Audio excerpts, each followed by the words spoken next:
नमस्कार दोस्तों, स्वागत है आप सभी का। आप देख रहे हैं BAMS एंड बियॉन्ड। और हमने फ़िलहाल ही पदार्थ विज्ञान शुरू किया है और उसमें फर्स्ट चैप्टर हमने स्टार्ट किया है जिसका नाम है आयुर्वेद निरूपण। और आयुर्वेद निरूपण का first lecture, first part already upload किया गया है यूट्यूब पे। इसी चैनल पे आप जाके देख सकते हैं। अगर मुझसे संभव हुआ तो मैं उसकी लिंक डिस्क्रिप्शन में प्रोवाइड करवा दूंगा। लेकिन फ़िलहाल एक क्विक रिकैप करते हैं कि पिछले पार्ट में हमने क्या पढ़ा। बस मैं टॉपिक्स के नाम बताऊंगा और सीधा हम आगे बढ़ जाएंगे हमारे आज के टॉपिक के ऊपर।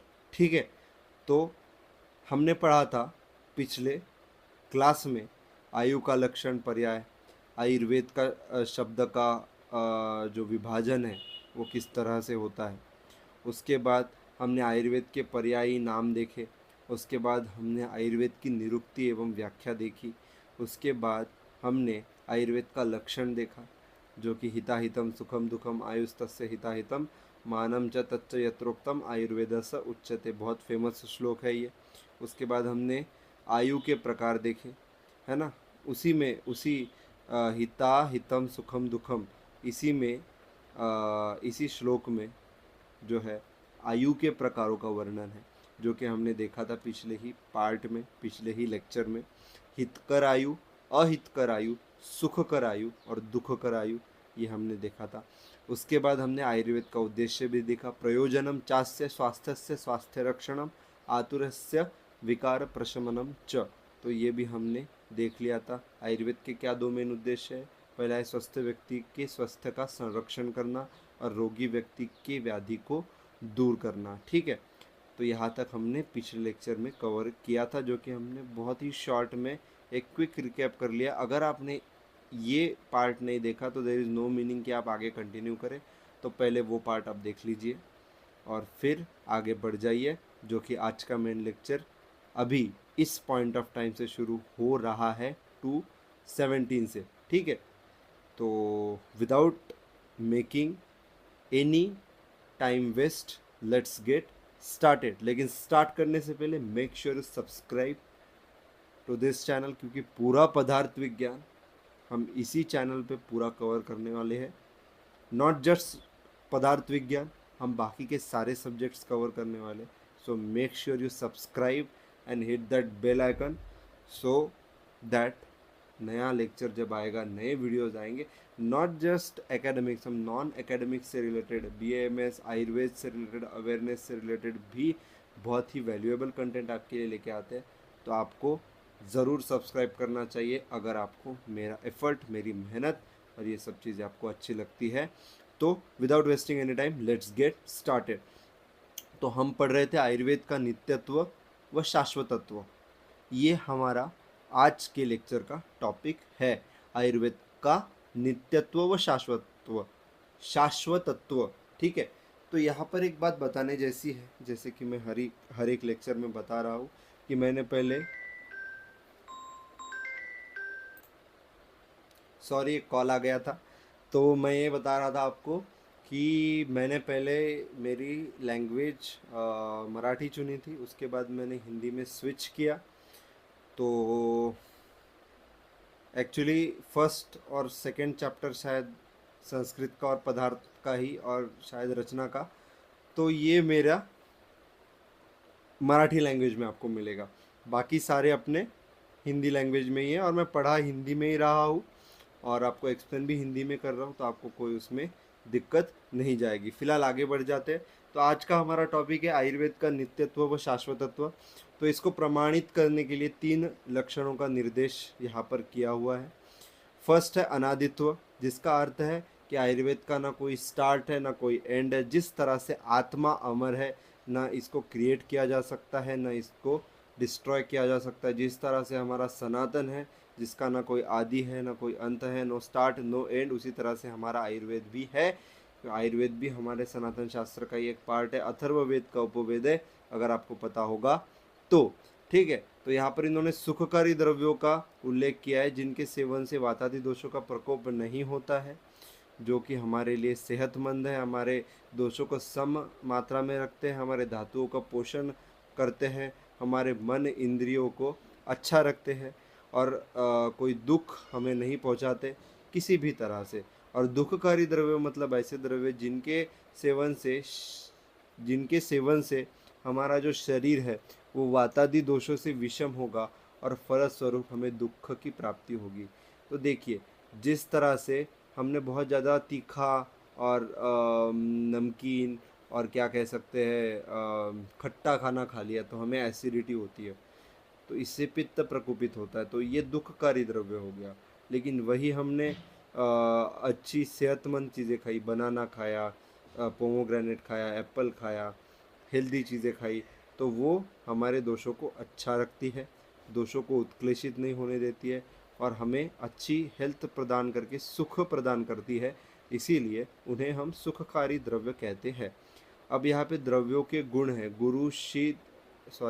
गुरु लघु शीत उष्ण स्निग्ध रुक्ष।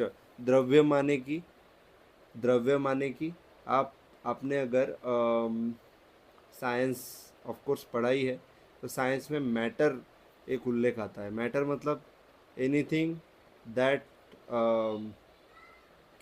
That requires a space and has a volume, ऐसा कुछ तो भी डेफिनेशन है। तो यहाँ पर द्रव्य बोले तो हमारे आयुर्वेद के द्रव्य, हमारे हर्ब्स, ये यहाँ पे इसका मतलब होता है। तो उनके गुण मतलब उनकी प्रॉपर्टीज़, तो कौन सा द्रव्य गुरु है मतलब हेवी है, कौन सा द्रव्य लाइट है, कौन सा शीत है, कौन सा उष्ण है। जैसे कि आपने ये खाया होगा, क्या बोलते हैं उसको, मेंथॉल। तो वो ठंडा लगता है ना अपने को, तो उसका गुण क्या हो गया, शीत हो गया। और उष्ण का क्या एग्जाम्पल हो सकता है यहाँ पर, उष्ण क्या बोल सकते हैं हम, व्हाट इज़ उष्ण, मरीच, पिपली, हमारा जो लाल मिर्च का पाउडर होता है, हमारा जो मसाला होता है वो उष्ण होता है, तीक्ष्ण भी होता है। स्निग्ध यानी कि घी, ये भी एक द्रव्य है। देखो, द्रव्य माने कि ऐसा नहीं कि सिर्फ हर्ब्स, जड़ी बूटी, वो कोई भी चीज़ हो सकती है जिसे हम चिकित्सा के लिए यूज़ करते हैं। वो एनिमल से प्राप्त हुआ कोई प्रोडक्ट हो सकता है, जैसे कि घृत हो सकता है, मांस हो सकता है, या फिर किसी प्लांट का कोई पार्ट भी हो सकता है। तो यहाँ पर आयुर्वेद में द्रव्य का मीनिंग यही तक सीमित है। यहाँ पर फिलहाल पदार्थ विज्ञान में जो पढ़ रहे हैं उसके हिसाब से मैं आपको बता रहा हूँ। और रुक्ष बोले तो रफ, जिसे हम कहते हैं। तो ये हो गया हमारा अनादित्व। उसके बाद है स्वभाव संसिद्ध लक्षणत्वात्। तो देखो, स्वभाव संसिद्ध लक्षणत्वात् का मीनिंग क्या है, तो देखो, द्रव्यों के गुण ये नित्य है, इसीलिए पंच महाभूत के शब्द स्पर्शादि गुण है त्रिकाल अबाधित व स्वभावतः सिद्ध है। परंतु कार्य द्रव्य की जगह के गुण अनित्य यानी कि कार्य का नाश होने पर नाही से मतलब नष्ट होनारे या फिर होने वाले होते हैं। और तत्वतः यह सही है, फिर भी परंपरा सातत्य से उस प्रकार से नवीन उत्पन्न होने वाले कार्यद्रव्यों का ठिकान वही गुण होते हैं। मैं एक्सप्लेन करूँगा। उदाहरण, मिर्ची की जगह तीखा कटु यह गुण, वह मिर्ची नष्ट होने पर भी वह मिर्ची नष्ट होने पर नष्ट होने वाला होता है, फिर भी उस द्रव्य के जाति के आधार पर नवीन उत्पन्न होने वाली मिर्ची भी यह तीखी ही होती है। इसीलिए परंपरा सातत्य से यह अखंड शुरू रहने की वजह से कार्य द्रव्य के गुण में संतान न्याय से नित्यत्व होता है। अब मुझे पता है अब तक आपको कुछ समझ नहीं आया होगा, मैंने बस ये रीड किया ट्रांसलेट करके। अब मैं इसका आपको मीनिंग समझाता हूँ। देखो, कैसा है कि हमारा ये पूरी सृष्टि पांच भौतिक है, हमारा शरीर भी पांच भौतिक है। तो पंच महाभूत के जो गुण हैं वही पंच महाभूत के गुण द्रव्यों में आए हैं। ऑफ कोर्स, क्योंकि सारे द्रव्य पंच महाभूत से ही बने, है ना। सर्वमिदम पंच भौतिकम अस्मिन अर्थ है, ये श्लोक है कि सभी चीज पंच महाभूत से बनी है। ये आपको आगे आएगा। तो जिस तरह से पंच महाभूत के शब्द स्पर्शादि गुण, देखो पंच महाभूत के 5 गुण होते हैं, शब्द स्पर्श रूप रस गंध, ये एक्चुअली तन्मात्राएं होती है, ठीक है। और इन तन्मात्राओं से व्यपदेशस्तु भूयसा सिद्धांत से पंचमहाभूत की निर्मित होती है। ये आप इस पे इसका लोड मत लीजिए, आगे आएगा हमारा दर्शन, हम जब चैप्टर पढ़ेंगे तब आएगा। उसके पश्चात हम द्रव्य का चैप्टर पढ़ेंगे, उसमें पंचमहाभूत पढ़ेंगे, उसमें भी आएगा। तो इसका आप बिल्कुल भी यहाँ पर लोड मत लीजिए, ये मैं समझा दूंगा। अभी फिलहाल यहाँ पर इतना ही याद रख लीजिए कि पंचमहाभूत के शब्द स्पर्शादि गुण होते हैं वो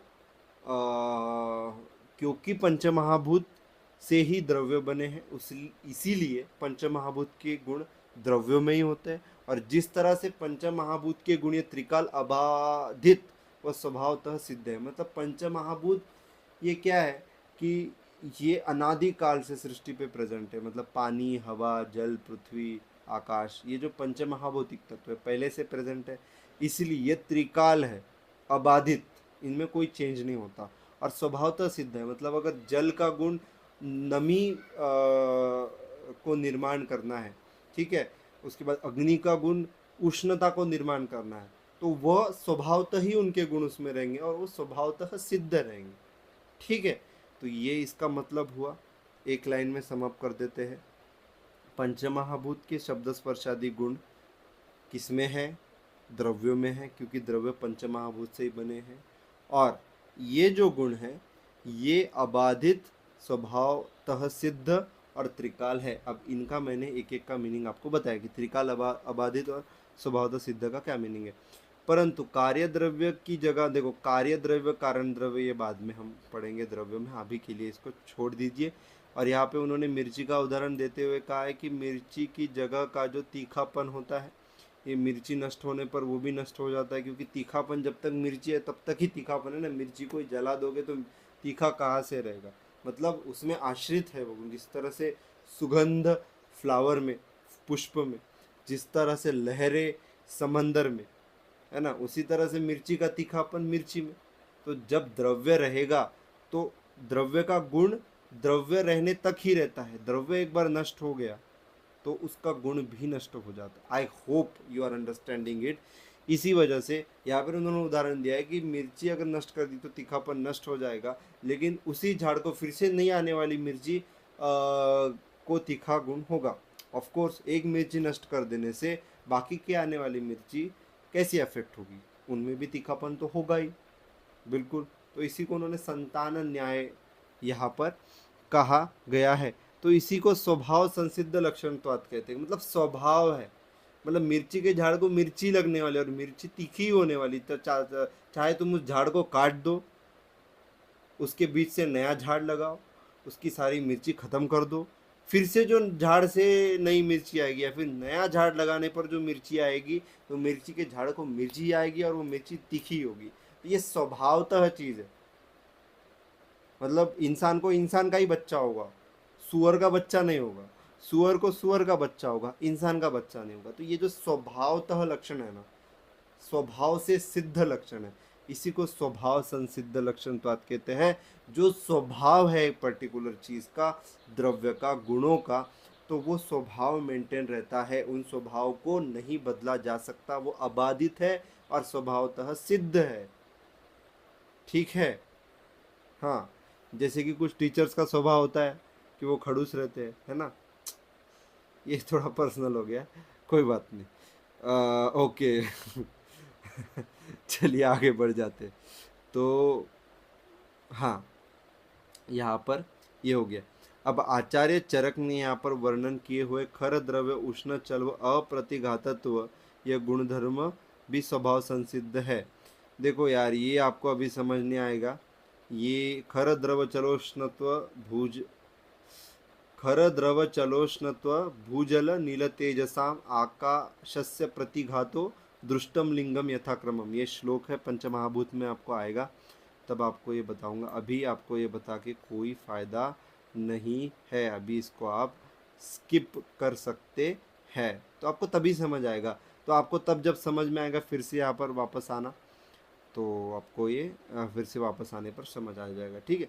तो यहाँ पर सृष्टि में द्रव्य के गुणधर्म और शरीर के दोष धातु मन, तो यार वही दिया हुआ है कि जिस तरह से द्रव्यों के मतलब हर चीज़ कनेक्टेड है ना भाई, यूनिवर्स में सब चीज़ कनेक्टेड है, this is a Cosmos, this is universe. तो उसी तरह से दोष धातु मल है, उनके भी गुणधर्म स्वभाव संसिद्ध, त्रिकाल व अबाधित है। इसी को ध्यान में रखकर आयुर्वेद ने स्वस्थ व व्याधि इनके दृष्टि हेतु लिंग औषधि इसकी योजना की है। ये अगर समझ में नहीं आता होगा तो टेंशन मत लीजिए, आगे आएगा। ये बेसिक चैप्टर है, आगे आएगा आपको। इसकी वजह से आयुर्वेद के सिद्धांत ये शाश्वत टिकने वाले है। अब आगे देखो, समान आपल्या द्रव्य के प्रयोग से समान की वृद्धि होती है, विरुद्ध से ह्रास होता है। इस प्रकार से स्वतः का जो लक्षण होते हैं वो स्वभाव संसिद्ध होते हैं, और इसीलिए आयुर्वेद नित्य है। देखो, इसी प्रकार द्रव्य के जो खुद के लक्षण हैं वो स्वभाव संसिद्ध है। मैंने अब सिर पटक पटक के आपको स्वभाव संसिद्ध समझाए, इसके आगे मैं नहीं समझा सकता, और मुझे विश्वास है आपको समझ आया होगा, और उसी की वजह से आयुर्वेद हमारा नित्य है। उसके बाद हमारा तीसरा है भाव स्वभाव नित्यत्वात्। देखो, तो इसमें क्या है कि शरीर के दोष धातु मल इत्यादि भाव पदार्थों के गुण या नैसर्ग रीत्या उस भाव पदार्थ के स्वभाव या स्वरूप में उस द्रव्य के जगह पर होते हैं। देखो, शरीर में जो हमारे दोष धातु मल होते हैं इत्यादि भाव पदार्थ, देखो भाव पदार्थ मतलब, पदार्थ मतलब क्या है बेसिकली, पदार्थ मतलब मैटर, मतलब द्रव्य भी उसी का एक्सटेंशन है बोल सकते हैं, लेकिन मैटर का जो सिनोनिम्स, जो करेक्ट सिनोनिम होगा वो हमारा क्या होगा, वो मैटर ही होगा। तो पदार्थ, हमारे शरीर के भाव पदार्थ कौन से होते हैं, पदार्थ यानी सब्सटेंस, मैटर, ठीक है। तो हमारे शरीर, आयुर्वेद के हिसाब से हमारा शरीर 3 प्रमुख दोषों से बना है, वात पित्त कफ, 7 मलों से बना है, सॉरी 7 धातुओं से बना है, रस रक्त मांस में दस्थि मज्जा शुक्र, और 3 मलों से बना है, पुरुष स्वेद और मूत्र। तो ये जो है ना त्रिमल, सप्त धातु और त्रिदोष, यही शरीर के भाव पदार्थ है। ये शरीर को बनाते हैं, शरीर का कंस्टिट्यूशन करते हैं, और इनका प्राकृत होने पर हम हेल्दी रहते हैं, और इनका विकृत होने पर, मतलब ये खराब होने पर, इनमें इम्बैलेंस होने पर ये हमको तकलीफ देते हैं। और इनका सम प्रमाण में बैलेंस अगर हम साध पाए, है ना, इनका बैलेंस मेंटेन रहता है, तो जो है healthy state of body and mind achieve होती है। तो मैंने भाव पदार्थ का आपको मतलब समझा दिया। तो यहाँ पर शरीर के दोष धातु मल इत्यादि भाव पदार्थों के गुण यह निसर्गतः उस भाव पदार्थ के स्वभाव या स्वरूप में उस द्रव्य की जगह पर होते हैं। इसका क्या मतलब हुआ, सीधा सीधा कि शरीर के जो हमारे भाव पदार्थ है, भाव पदार्थ का मतलब मैंने बता दिया, उसके गुण ये नैसर्ग रीत्या उस भाव पदार्थ के स्वभाव या स्वरूप में उस द्रव्य, देखो यार ये थोड़ी सी बहुत जटिल भाषा इन्होंने यूज़ किया, सीधा सीधा उनके जो गुण है वो नैसर्ग रीत्या रहेंगे, और वो उसी द्रव्य की जगह पर रहेंगे, वो कुछ अलग चीज़ नहीं कह रहे। और आपको समझ आ गया, वही चीज़ है भाई भाव, वो हमने वो जो पॉइंट पढ़ा नहीं था क्या स्टार्टिंग में, स्वभाव संसिद्ध लक्षण द्वाद, बस उसी से मिलता जुलता पॉइंट है, वो नहीं है लेकिन उससे मिलता जुलता पॉइंट है। वो अगर आपको समझ में आ गया होगा तो ये ज़रूर समझ में आ गया होगा। और इसी से संबंधित सामान्य असने वाले द्रव्य गुण कर्म के आधार पर उस भाव की वृद्धि होती है, और विरुद्ध गुण गुण की उपयोग से द्रव्य गुण कर्म से उसका ह्रास होता है। यह चीज़ सृष्टि में स्वाभाविक स्वरूप में होती है। तो यहाँ पे वही सामान्य विषय सिद्धांत का उल्लेख है, ये आपको आगे आएगा। अभी फिलहाल फिर से बता देता हूँ मैं, फिर से मतलब पहले बता देता हूँ। सर्वदा सर्वभावानां सामान्य वृद्धि कारणम ह्रास हेतु विशेषश्च प्रवृत्ति उभयस्य तु। तो सामान्य विशेष सिद्धांत क्या कहता है, समान से समान की वृद्धि होती है और विशेष से ह्रास होता है। तो ये आपको कभी मैं अलग से आपको पढ़ाऊँगा, आगे आएगा। अभी फ़िलहाल एक एग्जांपल दे देता हूँ। जैसे आप आग के सामने जाके खड़ा हो जाते हो, तो आग उष्ण है, गर्म है, वाम है, तो वही उष्णता आपके शरीर में भी आपको महसूस होगी जब आप आग के सामने अपनी शरीर को सेकोगे। सॉरी, तो सेकते क्यों है, उष्णता ही निर्माण करने के लिए, ठीक है। और विरुद्ध गुण से ह्रास, मतलब अगर हमारे शरीर में वाटर का कंटेंट कम हो गया है, डिहाइड्रेशन हो गया, तो हम ज़्यादा से ज़्यादा पानी पिलाते हैं, तो वो जो रुक्ष गुण है उसको, रुक्ष गुण मतलब जो सूखापन है उसको देखो सीधा सीधा आप यहाँ पे समझो कि पानी है तो नमी है, पानी नहीं है तो सूखा है, तो सूखे को कंपनसेट करने के लिए जब हमने पानी ऐड किया तो वो नमी आ गई, तो सूखापन खत्म हो गया, मतलब उसकी विरुद्ध गुण से सूखापन खत्म हो गया। तो यहाँ पर वही कहा है कि विशेष से ह्रास होता है, और यही यह निसर्गतः नित्य ऐसा भाव स्वभाव है। ठीक है ना, भाव स्वभाव नित्यत्वात्, वही उसी का एक्सटेंशन है। स्वभाव संसिद्ध लक्षणत्वात् और भाव स्वभाव नित्यत्वात्, ये कुछ बहुत अलग और भिन्न चीज़ नहीं है, ये मोर और लेस सिमिलर ही है, लेकिन थोड़ा सा डिफरेंस है, और आई होप आपको वो समझ में आ गया होगा। तो उनका भाव स्वभाव नित्य होता है, सामान से वृद्धि, सामान्य से वृद्धि और विशेष से ह्रास होता है। समान से वृद्धि और विशेष से ह्रास, ये कौन सा सिद्धांत है हमारा, कौन सा सिद्धांत है, सामान्य विशेष सिद्धांत है। तो सामान्य विशेष सिद्धांत आपको भाव स्वभाव नित्य तत्व में लिखना है, ना कि स्वभाव संसिद्ध लक्षण तत्व। तो आई होप ये आपको समझ में आ गया होगा। आज का लेक्चर थोड़ा ज़्यादा ही लंबा हो गया, ठीक है। तो यहाँ पर यही बोला है, ये आप छोड़ दीजिए, आपके लिए इतना इम्पोर्टेंट नहीं है। ये भी आपके लिए इम्पोर्टेंट मतलब इम्पोर्टेंट तो सभी है, लेकिन बात ये है ना कि मैं अभी ये समझाने लग जाऊंगा ना तो आपको ये चीज़ें समझेंगी नहीं, समझने वाली है नहीं, क्योंकि ये आपको जब समझनी होंगी तभी समझेंगे आप। और आप कब समझेंगे, आगे जो चैप्टर्स आएंगे उनमें आप इसको समझेंगे, क्योंकि अभी एक लाइन को बताने के लिए मुझे बहुत चीज़ें बतानी पड़ेंगी, बहुत बेसिक्स आपको बताने पड़ेंगे। तो इधर हम बेटर है कि इधर ये चीज़ रहने देते हैं, और हम ये चीज़ कब करेंगे, जब हम उस पर्टिकुलर टॉपिक पे उस पर्टिकुलर सब्जेक्ट में पहुँचेंगे, तब हम ये देखेंगे। अभी फ़िलहाल ये छोड़ दीजिए।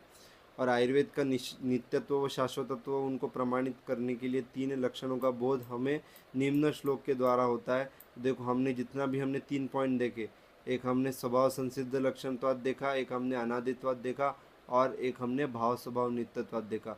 तो ये तीनों लक्षण कौन से एक श्लोक में वर्णित है, ये वो वाला श्लोक है। ये श्लोक आसान है, इम्पॉर्टेंट है, इसमें सिर्फ नाम है, आपको सिर्फ स्वयं आयुर्वेद शाश्वत निर्दिश्यते इतना लर्न करना है, बाकी तो नाम ही है, अनादित्वाद स्वभाव संसिद्ध लक्षणत्वाद भाव स्वभाव नित्यत्वाद। तो ये IMP श्लोक है, आपको लर्न करना है, और लर्न करने में आसान भी है। तो इसी तरह से यहाँ पर आज का लेक्चर ख़त्म होता है, थोड़ा लंबा हो गया लेक्चर। नेक्स्ट लेक्चर में हम सिद्धांत और आयुर्वेद के मौलिक सिद्धांत, ये 2 टॉपिक पढ़ेंगे, और अगले लेक्चर में हमारा ये चैप्टर ख़त्म हो जाएगा। और आई होप आपको ये वीडियो अच्छी लगी। अंत तक देखने के लिए हृदय की गहराई से आपका धन्यवाद। सब्सक्राइब कीजिए, लाइक कीजिए, शेयर कीजिए। मैं आपको मिलता हूँ नेक्स्ट वीडियो में, तब तक के लिए जय हिंद, वंदे मातरम।